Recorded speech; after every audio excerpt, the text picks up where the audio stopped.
Yusuf Estes, and I'm looking for something. Actually, I'm looking for someone. Is that someone you? I want Dawa partners, and you can be my Dawa partner right now. It's real easy. Just go to dawapartners.com, sign up, and join me. There are three things that I would like for you to be able to do. Any one of them or all of them. Beautiful. Number one, you will make dua. So you can be our Dawa partner, even if you don't go to the website, but I hope you do. Number two, share. Share this message and let other people know about becoming Dawa partners. And number three, help us financially. Donate on a monthly basis, even if it's small. Allah loves the thing that you do regularly, even if it's small, more than the thing that you do that's really big, but you only do it once. Join me as a Dawa partner. Do it now. Click, click, click, click. A way of life, a way of life, a way of life, a way of life. Islam is a way of life, a complete way.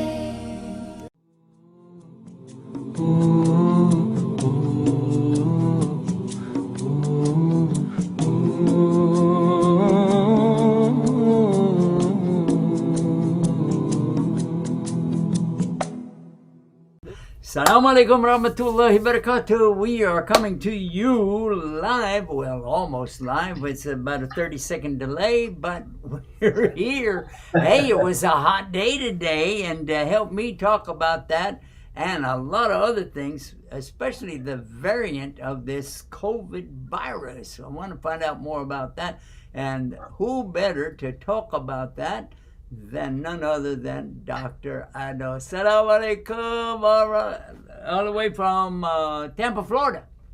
Alaikum salam wa rahmatullahi wa barakatuh. Yes, we share the heat, the summer heat. It's a hot summer. Alhamdulillah. Tell everybody to stay well hydrated. Yes, there are challenges. Yes, there is a surge of the new variants called Delta. Delta variant is more transmissible.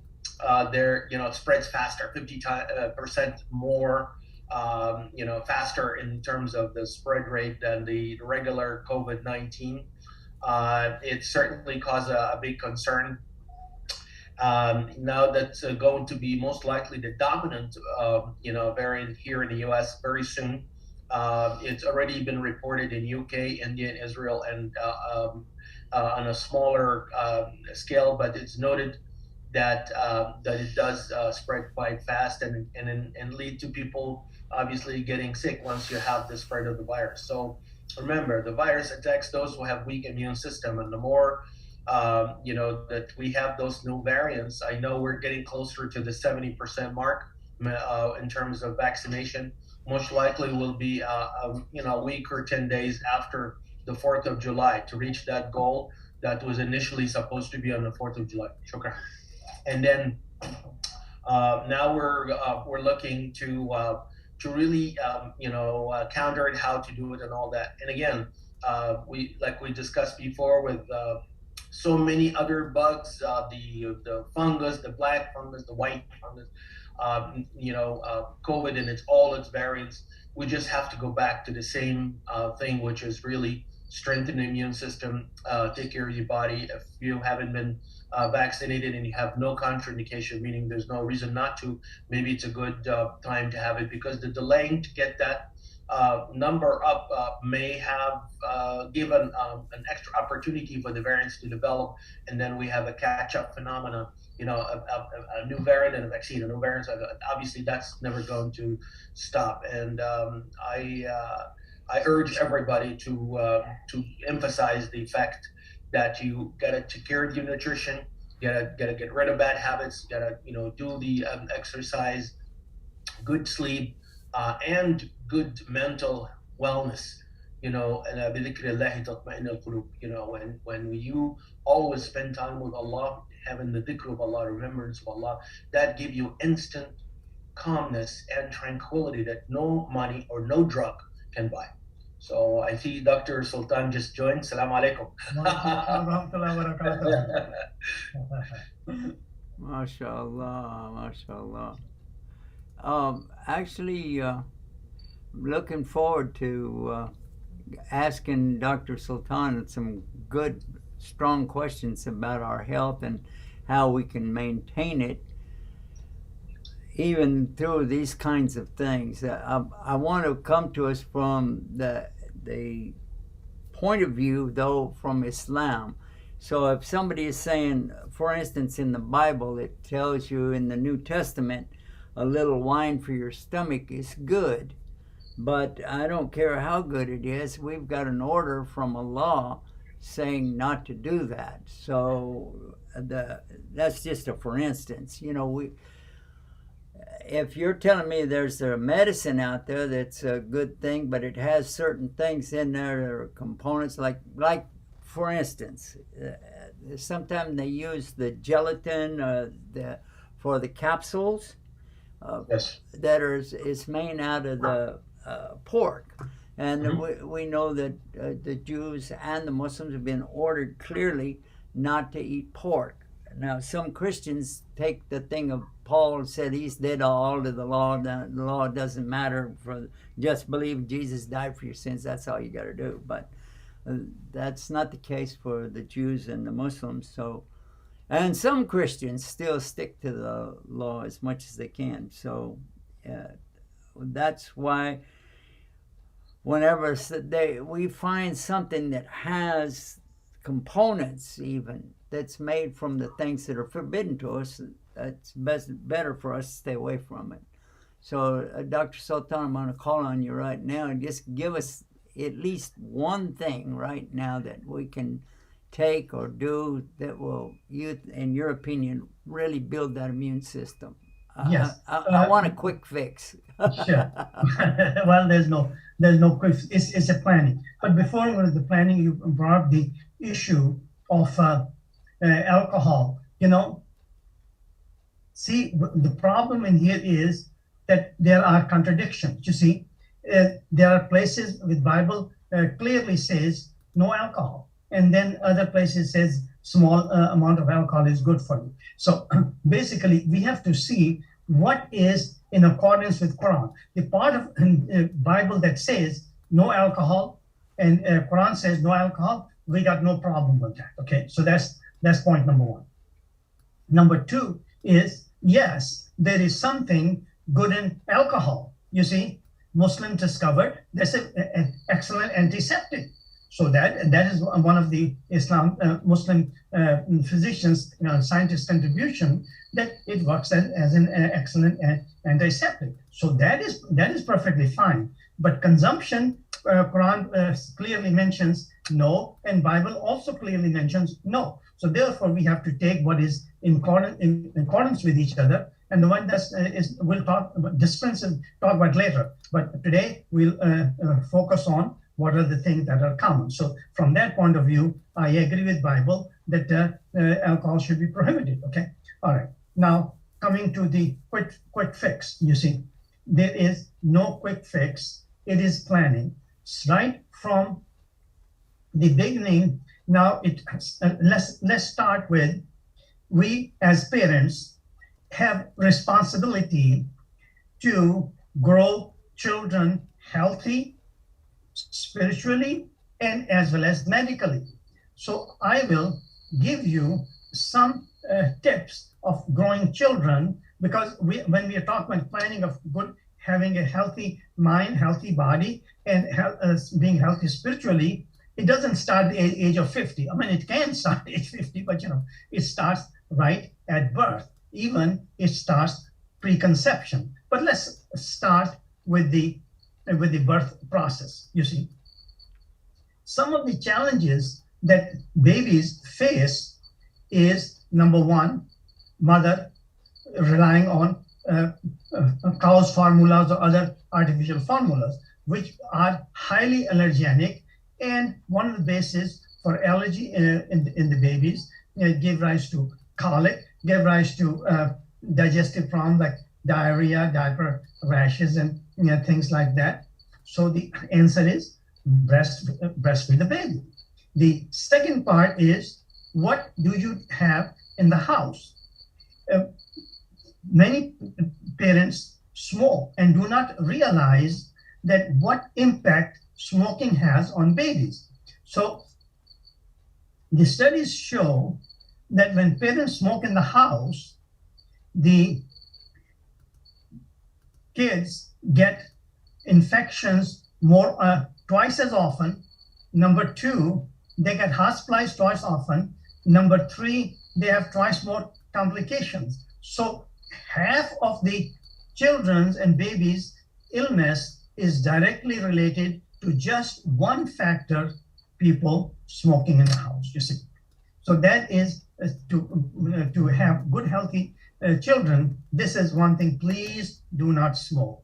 If you want to really, first of all, you should not smoke. Okay, if you want to really smoke outside the house. And the worst thing is when the children and babies are riding in the car, you smoke in that, because that becomes an extremely confined environment and high levels of toxins from the cigarette and smoke.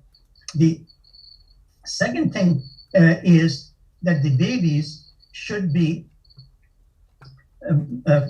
breastfed from the age of 6 months. At the age of 6 months, you should start adding solid food. And in the order of importance, the first thing you should is add vegetables or fruits, and then you add meats, nuts, and stuff like that. Should be limited for long period of time. So so these are some of the most simple, common things people don't know, but they can do. Okay, now getting older. Now, the next important thing is, after the baby is 6 months old, when they start having solid food, what kind of food you should feed them: fresh meats, fruits, vegetables, green beans. So start with you can buy baby jar food, but that loses half of its nutrition. The fresh, for example, you don't have fresh carrots or fresh zucchini or fresh squash. You steam them and you puree them. It has got twice more nutrition than the canned baby food, and so that's the starting point. Now you grow older, when they start having more solid food and can consume commercial food. For heaven's sake, don't give them hamburgers and fries and pies, and don't give them sodas and things like that. Just plain water and solid foods prepared at home. Yes, it takes time, because our American food, you see, is really a sad food. The standard American diet full of additives, preservatives, coloring dyes, canned meats, canned fruits, canned vegetables, no good. So, if you want to raise healthy kids, you got to have some time. If you have brought this child into this world, then you have to provide this child with a clean environment, clean food, clean water, clean air.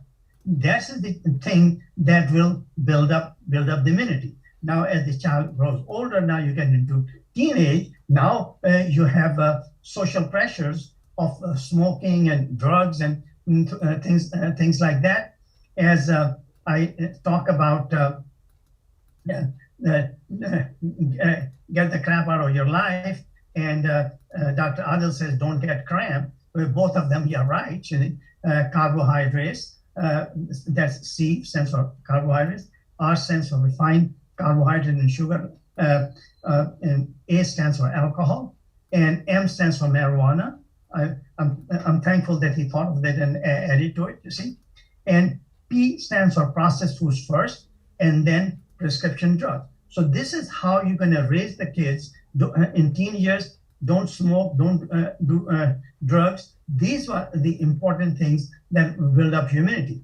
Now, as you further grow older, then other challenges might come. You may have a problem just because most people are not attuned to clean air, clean food, clean water, so that they get exposed to another very important factor they do not realize is a major cause for both physical, mental, and as well as autoimmune diseases, and that is having a gas stove in the house.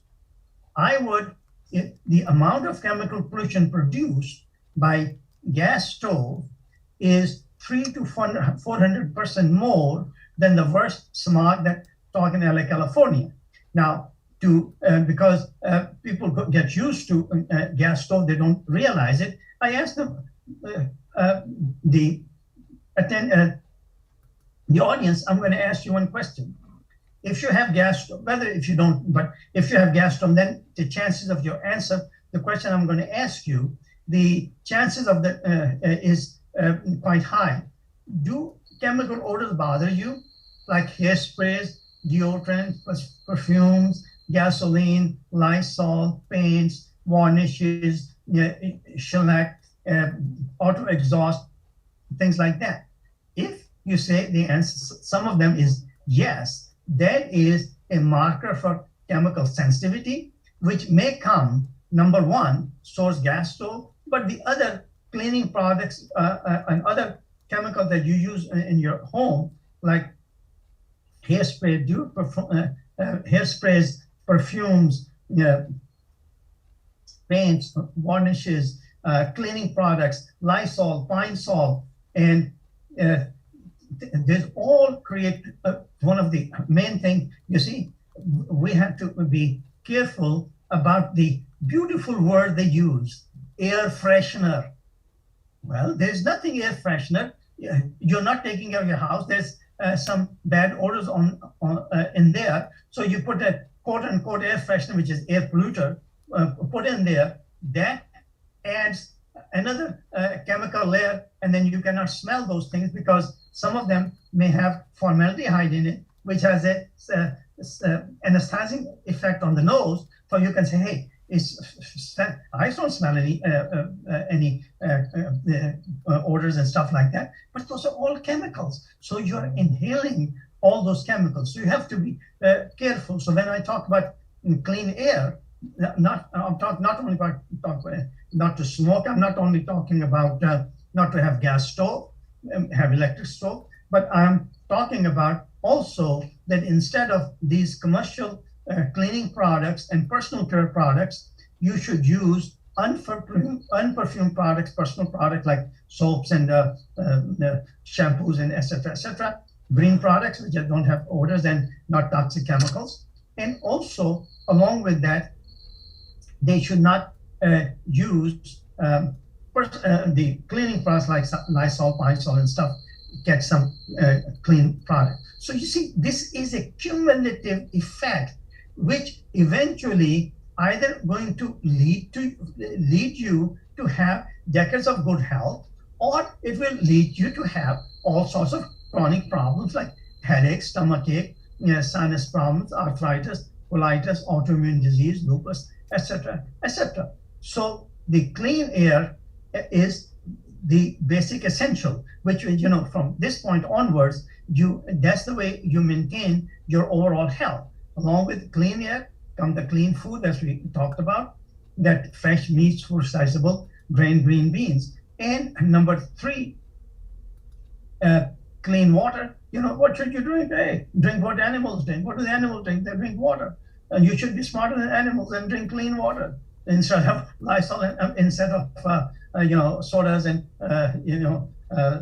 Sprite and whatnot. Okay, all right. Now we are getting older now. Now let's say around age 35, 40s. Now the age-related decline in the hormones start coming, both in men and women. You see, so they may notice that they get tired easily. Women may start having hot flashes, night sweats, dryness, premenstrual symptoms, like a few to several days before the menses. They have premenstrual headache, depression, anxiety, and stuff like that. That's the marker that the hormone decline has taken place, because hormonal decline is also recognizing them and taking care of them is one of the most important factor in anti-aging, because now at this age we get more interested in anti-aging. Same way, men, they may notice that they're losing their vitality. They are having problems with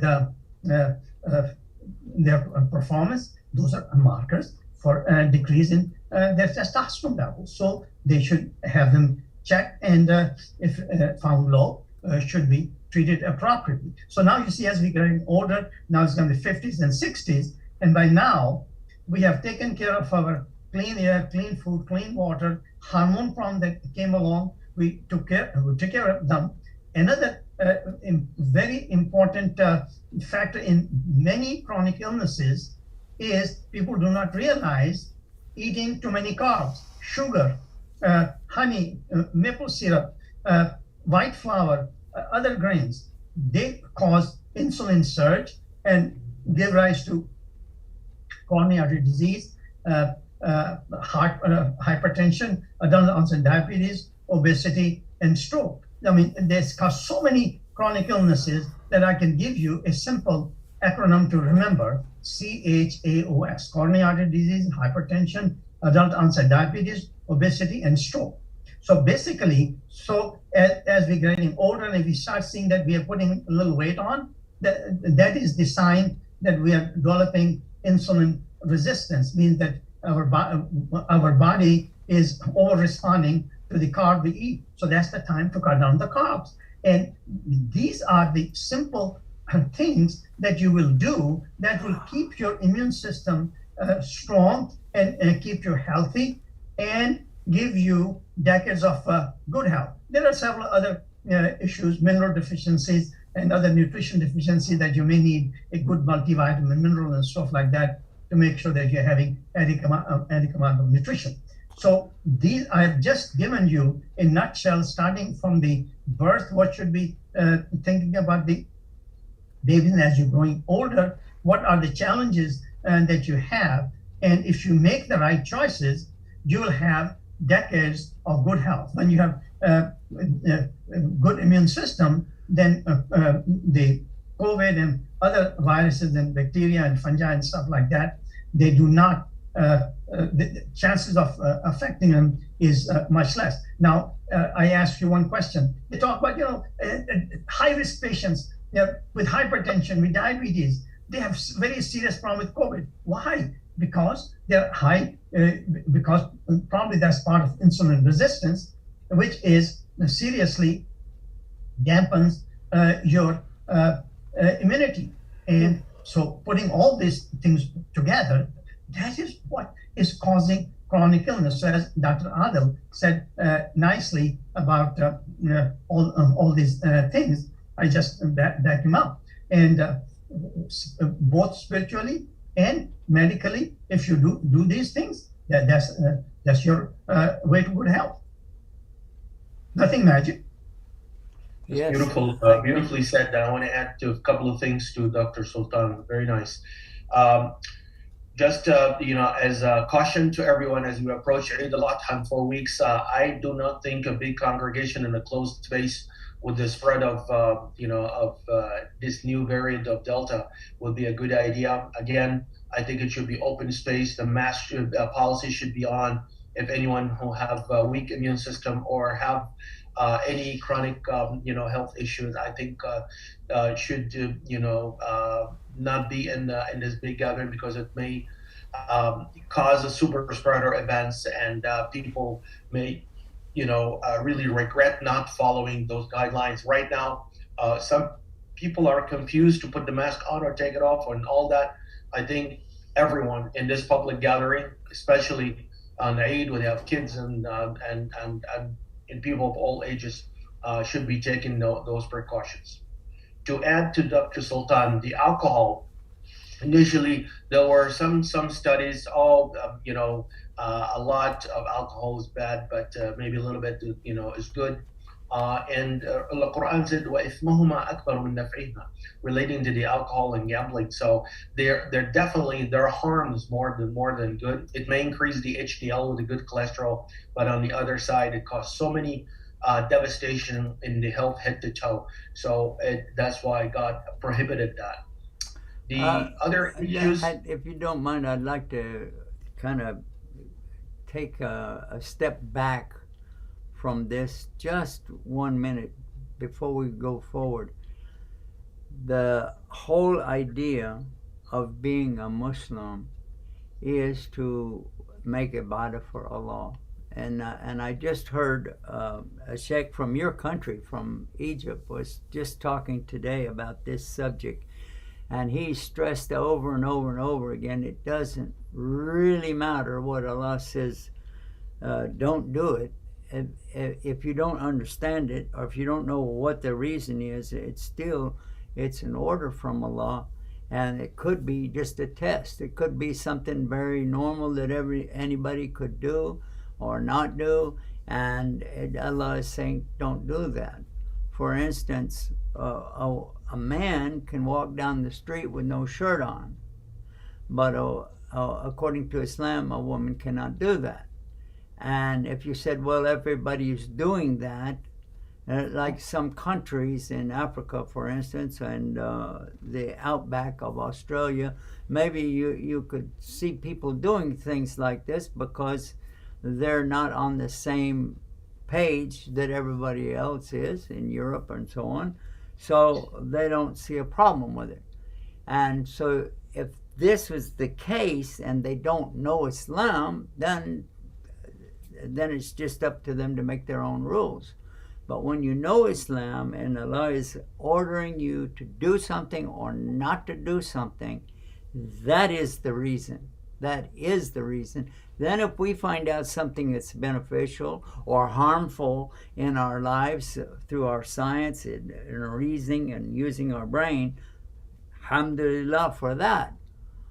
But at the same time, even if it's like a big benefit, like for instance, I'll give you a good benefit thing.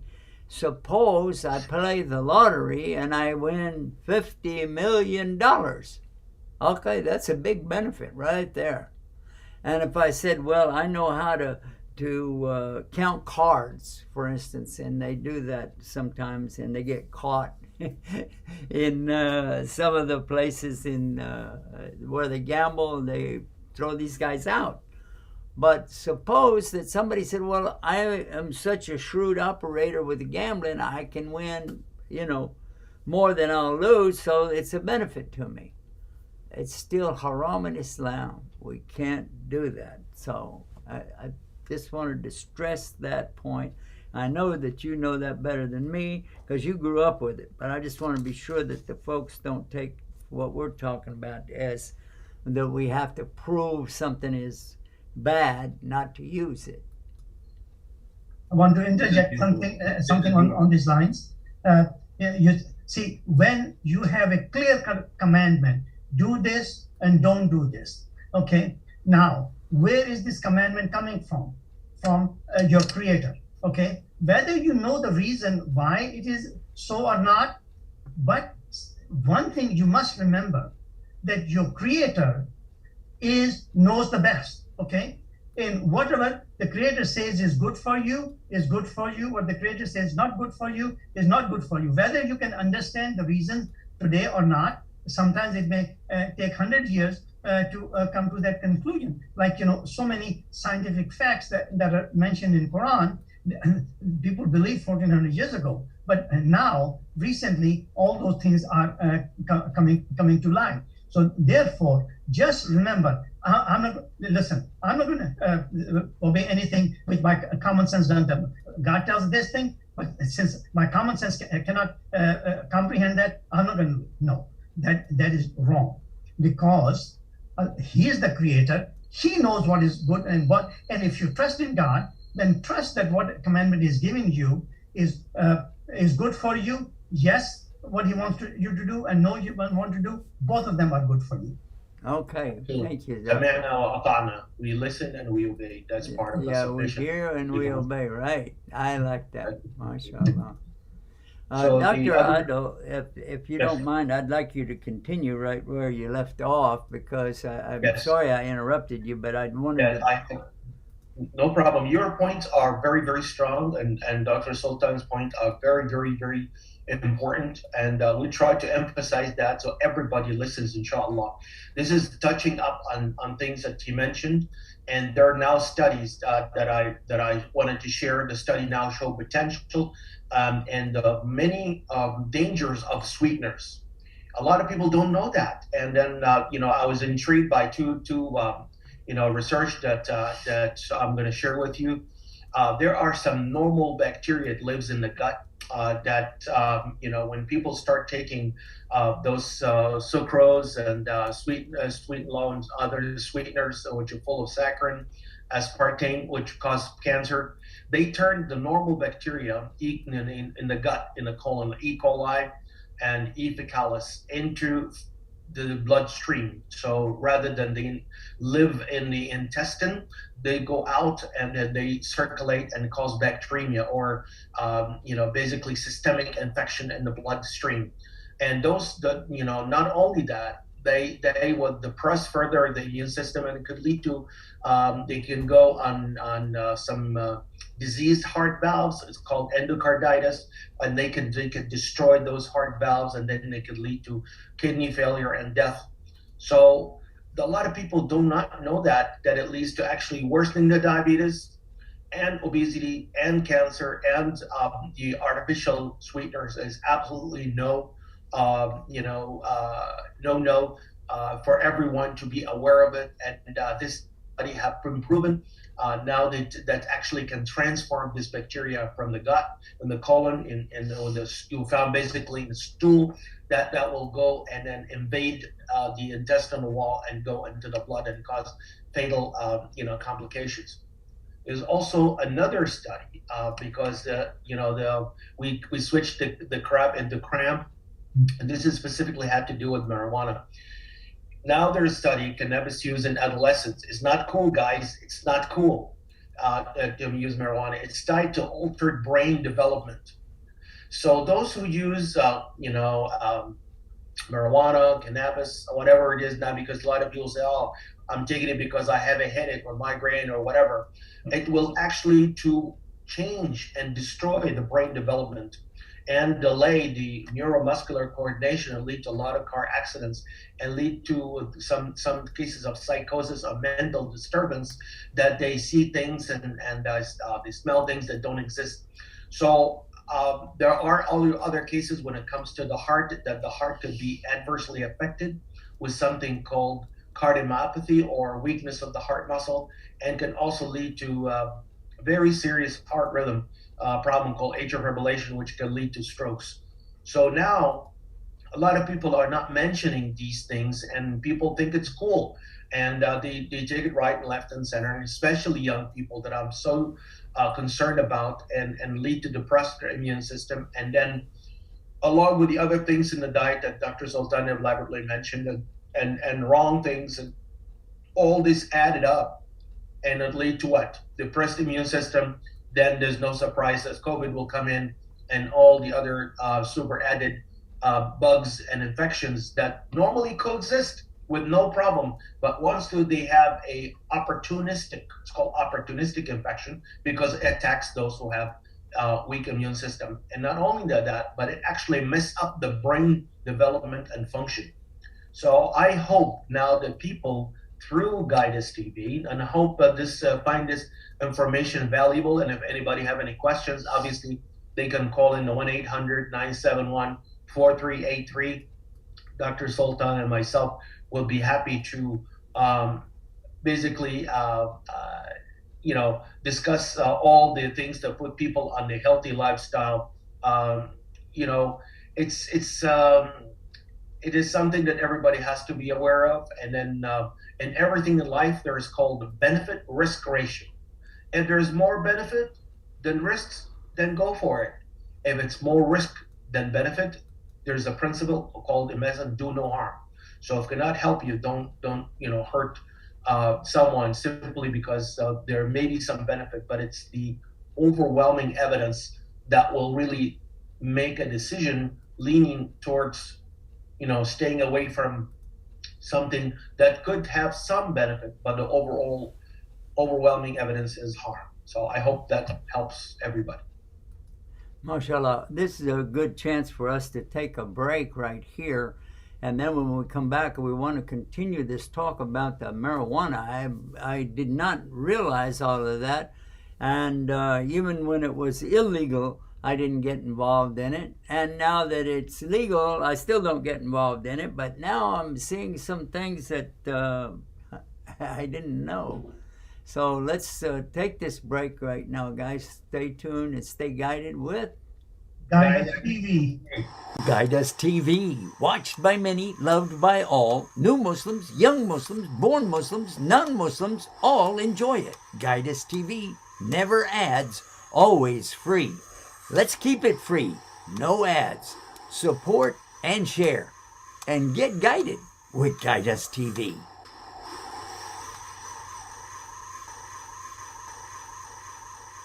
Yusuf Estes, and I'm looking for something. Actually, I'm looking for someone. Is that someone you? I want Dawah partners, and you can be my Dawah partner right now. It's real easy. Just go to dawahpartners.com, sign up, and join me. There are 3 things that I would like for you to be able to do. Any one of them or all of them. Beautiful. Number 1, you will make dua. So you can be our Dawah partner, even if you don't go to the website, but I hope you do. Number 2, share. Share this message and let other people know about becoming Dawah partners. And number 3, help us financially. Donate on a monthly basis, even if it's small. Allah loves the thing that you do regularly, even if it's small, more than the thing that you do that's really big, but you only do it once. Join me as a Dawah partner. Do it now. Click, click, click, click.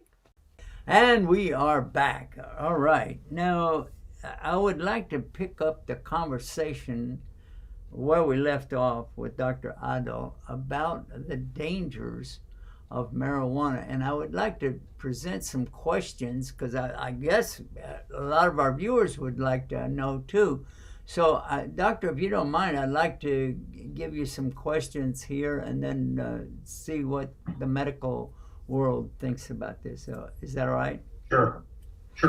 All right. So the first question, if somebody is smoking the marijuana or taking the marijuana for different reasons, that maybe they're taking like capsules or something, or drinking the juice from it. I don't know how they take it, but anyway. So what would be the problem of the smoking beside? Well, now I guess the breathing would be pretty. There you could say breathing problems. All right, so let's go past that. What would you say about the increased heart rate? Is that true? Can that happen? There is direct toxic effect on the heart muscle and the electrical system of the heart. And this happens in young people. I'm so worried because this data is coming out in the middle and late teens, adolescents. That they're coming now because it's so cool. We have a phone call. It's exciting. Oh, answer the phone. Answer the phone. All right. We do have a phone call. Let's take that phone call right now. All right. Salam alaikum. Wa alaikum, brother. MashaAllah. MashaAllah. Who is this? I don't know. Yeah, my name is Jasar. I'm calling from Texas. From Texas. MashaAllah. All right. Yeah. If you have us on speakerphone, always turn off the speakerphone and turn down the TV. Yeah. I'm on it is. I'm not TV.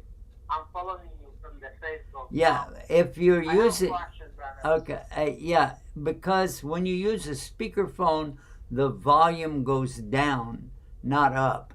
I see. Yeah, on my phone anyway. So, yeah, go ahead. Oh, okay. You have a question for ask, yeah. Yes, I do have a question. Is it that CBT, that medicine, the one for the like stress, depression, Is it halal for us Muslims to take? Doctor, I don't know if you could hear his question. He said something about depression or something. I could not hear it. Some people use cannabis for depression? Yes. Okay. Thank you so much for your question. I appreciate that, and I appreciate the fact that actually people are calling in and coming and joining in an interactive format. That's the selling point, and I remember I have a 500-year review on cannabis history and what it does to the mental status and what it does. It's the same thing like alcohol, have more harms than good. And I just want to mention to you now what it does to the brain. This particular article that came out, again, this is all pure science. And Allah subhanahu wa ta'ala and Prophet Muhammad sallallahu alayhi wa sallam has prohibited us from using anything that will intoxicate us or do self-harm. Now, they found out when they do CAT scans for those young people, that teenagers in middle and young, we talk about 13, 14, all the way up to 19, that they take, marijuana or cannabis, they have thinning of the development of the brain cortex. So the brain become thin. It's almost like elderly folks when they go into the early pre-Alzheimer, if you would. There's a loss of the gray matter or the brain. This is on CAT scan. This is on scientific basis, and it affects mostly the area where the center of thought process and decision making, which is Rasulullah sallallahu alaihi wasallam mentioned, "Akhidu binasiyatiha." Allah subhanahu wa ta'ala would always put the forehead where the frontal lobe of the brain. That's where the thought process is, and development and decision making and so on. So cannabis leads to thinning of that part, and that could possibly lead, if the people can go ahead and so on. They didn't say later in life, because it sounds like the accelerated dementia. That could do, and there is also some neurochemical differences that there's definite damage to the brain development that occurred with that, and this accelerated thinning of the prefrontal lobe. That should scare people really a bit about that, because now there is a clear evidence of doing harm, plus all the other facts that when people do it, then of course it depresses the immune system. Of course, it leads to other possibly opportunistic infection. And we've seen cases that ended up with COVID and being intubated. And if they happen to do concomitantly, unfortunately, at the same time, vaping or some other form of a drug abuse, that will even add to the more insult to the brain and to the multi-system damage involved in the body as a reaction to these cannabis-related brain effects. And you could Google it if you don't believe me. I'm just kind of reading out and let people know, because it does have a negative outcome, because the psychiatric illness is getting worse, and now there's confusion in young people. Because of this, thinning of the brains and ability to think clearly and rationally, and not only that, but it was also noted during the motor vehicle in people who are using cannabinoids and then drive vehicle or operate machine. They have a tough time in the neuromuscular coordination, because the signals between the brain to do something like you pull the lever or get on gears, they will hit the gas instead of the brakes, and they will go on across a red traffic light, and they will do things that really inappropriate. And they and most of these people, it is not only cannabinoids, but they add a little alcohol, little add vaping, little add other drugs that obviously harmful, like cocaine or some other illicit drugs that will further depress their thinking capacity, and will lead to further if you would thinning of this cortical of the cortex, or the covering layer of the brain, and lead to a lot of worsening of and development of new neurological damages and confusion and things like almost that will lead to like early Alzheimer in teenagers. And I'm very, very concerned and scared actually to see a lot of people don't know these things because somebody else wanted to sell and make money, and then whatever happened to these people, well, sorry guys, it's your, it's your responsibility now. You're the one who's going and buying the stuff that will actually destroy those people who are not only spending the money on something that destroys their health and their mental capability, and all the other organs of the body are affected by this. So I hope people. Doctor, I found something here on the internet is talking about this, and let me put it up so everybody can see it. It says that the marijuana can cause a tendency in some cases for suicidal thoughts and depression. And how true, just exactly how true do you think that is? Or is it true? It's very, very true and very common. And I actually had an article, and I'll share it with you, specifically writing up, to address those concerns. And if you look around, most of the psychotropic drugs or the psychiatric, medications could have a side effect by itself that can lead to increased suicidal ideation or increased, depression and suicide. So we got to be careful and looking at these things, carefully. Is this something when people start using it in indiscriminately and without any kind of guidelines or any advice or anything? They're just buying it because you have money in your pocket and they say that's cool, and then under peer pressure, whatever it is, people buckle under peer pressure, and then they think it's nice and cool. Obviously, it's not. So, okay, and here's another one. It says that there can be. I've got a whole bunch of them here, so I don't know how you want to answer them. But the short-term memory loss. You were talking about something like Alzheimer's in young people. So the short-term memory loss. It says that's the next one on that list. What is your response to that? I'm going to also mention to you some historical backgrounds. Absolutely. Sir, what did you have for breakfast this morning? I can understand if somebody, when, World War I, when was it? Like, especially in the old veterans, and, you tell them what year was it and so on. They may remember, they may get some points, but what did you eat this morning? They don't know. What did they have? Cereal or cheese or bagel or stuff like that. So if you have this in young people simply because of the cumulative toxic effect on the brain, and using it, that's I'm going to mention a few historical facts. In 1928 in UK, it was a Dangerous Drug Act, and was specifically addressing the marijuana.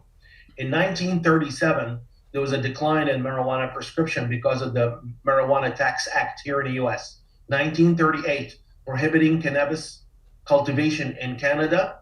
1942, removal of marijuana from the U.S. pharmacopoeia. This is only 60 or 70 years ago, or 80 years ago. So it's not that far. They removed it completely from the U.S. pharmacopoeia.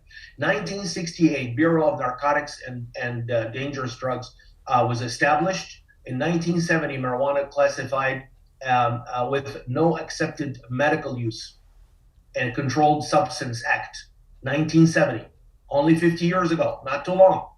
1971, President Nixon declared war on drugs. 1972, National Commission on Marijuana and Drug Abuse, that's Schaefer Commission at that time, was established and recommends this.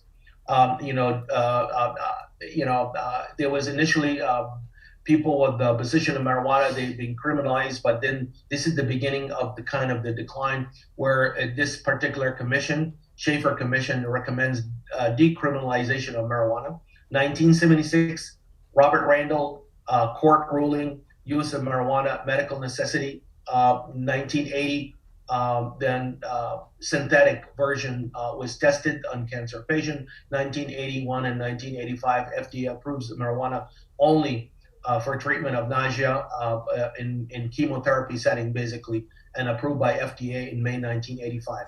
Okay, 1994. but yeah, what we're looking at when we go to the internet, we can find stories that are 100% for marijuana, and then other stories 100% against marijuana.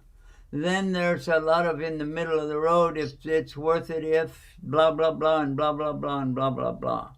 So, are you aware of the hadith of the Prophet ﷺ specifically using the word marijuana in it? And I'm not. So, a lot of the Muslims would say, well, it wasn't something that was popular at that time, so that's why there's no ruling about it. So, therefore, it's all up in the air. Anybody can do anything. Is that right? No, Rasulullah sallallahu alaihi wasallam said, very beautiful, concise hadith. La darara wa la darar. La darar, no harm. Wa la darar, don't pass any harm to somebody else. Because when people smoke, don't only hurt themselves, but also the passive smokers, people around them, when they inhale all these toxic fumes, all these bad substances that's harmful, that affects them as bad as if they were themselves smoking. That applies to tobacco, that applies to vaping, that applies to hookah, everything. Today, I happen to have seen exactly. I know we don't ever rehearse anything, so maybe it'll shock the people to realize that we're not here preparing for debates or anything. But just today, I saw a response to that exact hadith of the Prophet sallallahu alaihi wasallam. Islam is all about not harming yourself and not harming others, and exactly that is what they quoted, saying that somebody was wrong about their perception of a similar thing that we're talking about right now. I don't want to open that door tonight, but maybe we could go into it tomorrow. But so here is the thing, that the response came back and it said, well, and this makes a lot of sense too, that if you say, well, I can't do anything to harm me and I can't do anything to harm others, so therefore that idea of going out and fighting for the sake of Allah, I can't do that because I would harm myself or harm another person. And obviously that becomes the greater harm, is if everybody just stood by and watched while somebody was attacked or a woman was raped and said, well, I can't do anything because I might get harmed, I might harm somebody else. And so the greater harm, that I think we want to focus on that. At the same time, all of this, it now can be summed up in a very simple way, if you don't mind me to say that, from the standpoint of Islam, by the Prophet's hadith sallallahu alaihi wasallam saying crystal clear, whatever intoxicates in large amounts is still haram in small amounts. That is a Sahih hadith of the Prophet. Your response to that, Doctor? Yes, I totally agree with you. But the example you mentioned earlier about protecting the honor or self-defense or something like that, that's a totally separate entity altogether, where it's actually the right thing to be done, and nobody can disagree on that. But in terms of intentionally harming somebody or harming him or herself under the peer pressure, under whatever, under commercials. Now I know the summer is out and a lot of people are free and they're experimenting with things. And I hope that can reach to, even if we can reach to one young, person, Muslim, non-Muslim, I don't care, because it's really harming everybody. And it can make somebody think, while they still have their brains intact, and say, am I doing the right thing, or am I harming myself and others and so on? Maybe they can quit because it's the product of the environment that you're in and the friends you hang out with and then the peer pressure and so on. And we know that most of these parties, by the way, when people go in and have, alcohol and drugs and so on, you know what? It ends up with COVID. We've seen it as super spreader events. We know it. It depresses the immune system and it ruins the body. And then I'm afraid that the long lingering effects of the brain dysfunction will make young people disabled, will make them crippled mentally and maybe physically at a young age. So can you imagine if somebody does, have all these problems with brain development and so on?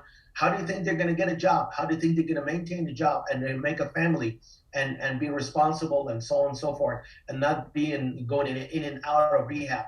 I'm looking at the next generations of young people.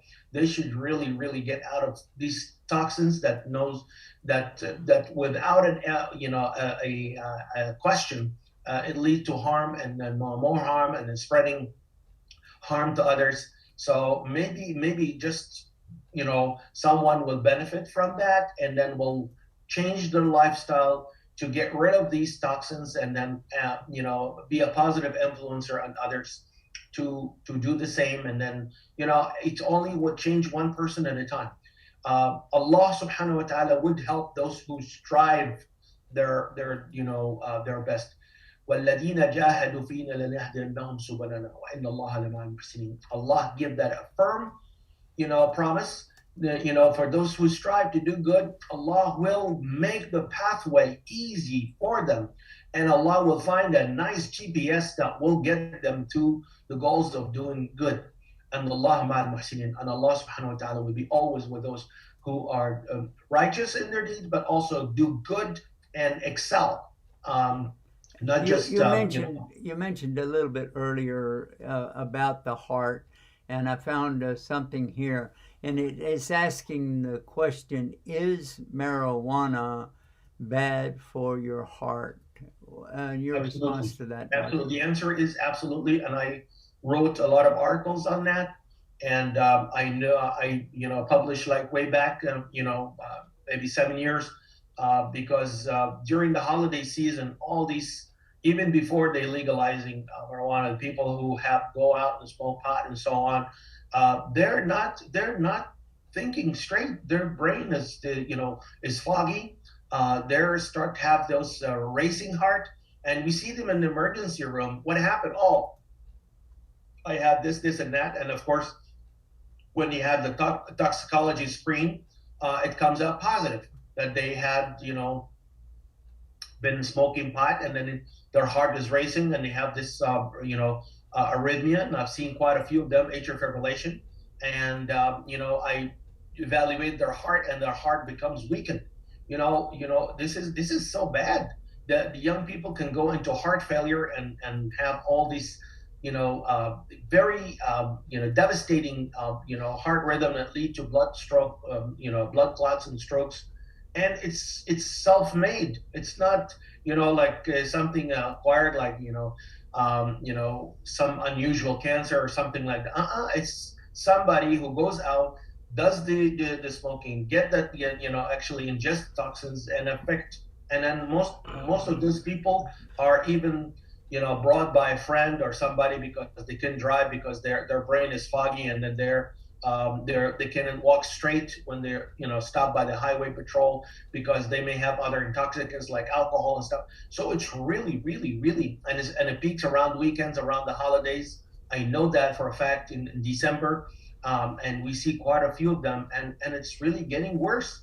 And they're not scared whether it's COVID or not. So okay, I see Dr.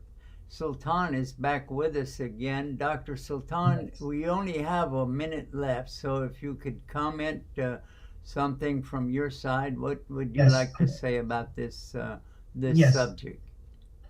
Well, you brought up this subject. I want to make a couple of comments on that. The first, you said, well, do no harm to other people. So I'm not going to go and fight for the cause of Allah Ta'ala because I want to. I said when we started we had a minute. I'm sorry, it's already up. Please forgive me but I just needed a comment. Anyway, everybody stay tuned and stay guided with Guidance TV. Ah, yeah. Our name is Yusuf Estes, and I'm looking for something. Actually, I'm looking for someone. Is that someone you? I want Dawah partners, and you can be my Dawah partner right now. It's real easy. Just go to dawahpartners.com, sign up, and join me. There are 3 things that I would like for you to be able to do. Any one of them or all of them. Beautiful. Number 1, you will make dua. So you can be our Dawah partner, even if you don't go to the website, but I hope you do. Number 2, share. Share this message and let other people know about becoming Dawah partners. And number 3, help us financially. Donate on a monthly basis, even if it's small. Allah loves the thing that you do regularly, even if it's small, more than the thing that you do that's really big, but you only do it once. Join me as a Dawah partner. Do it now. Click, click, click, click.